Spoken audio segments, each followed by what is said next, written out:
திருவருகை காலத்துக்கு உரிய நிறம் ஊதா ஆகும். அக்காலத்தில் நிகழும் திருப்பலிகளின் போது குரு ஊதா நிற தோளுடையும் மேலாடையும் அணிவார். பீடத்தின் மேல்விரிப்பும் நற்கருணை பேழையின் முன் திரையும் ஊதாவாக அமைவதுண்டு. மகிழ்ச்சி ஞாயிறாக கொண்டாடப்படும் திருவருகை காலத்தின் 3ஆம் ஞாயிறன்று ரோசா, இளஞ்சிவப்பு நிற திருவழிபாட்டு ஆடை பயன்படுத்தப்படுகிறது. அது இயேசு கிறிஸ்துவின் வருகையை முன்னிட்டு திருச்சபை மகிழ்வதை குறிக்கும் அடையாளம் ஆகும்.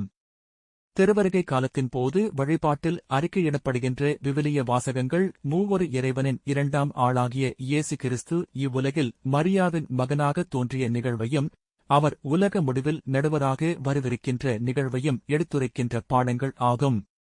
திருவருகை காலத்தை குறிக்கும் 4 மெழுகுவர்த்திகள் வாரத்திற்கு ஒன்றாக கிறிஸ்தவ ஆலயங்களில் பொதுவாக ஏற்றப்படுகின்றன.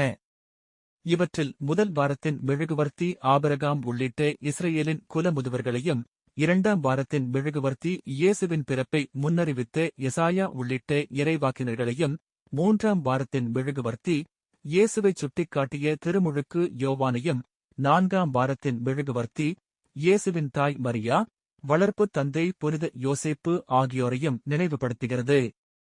கிபி 4ஆம் நூற்றாண்டிலிருந்து திருவருகை காலம் நோன்பு காலமாக கடைபிடிக்கப்பட்டது.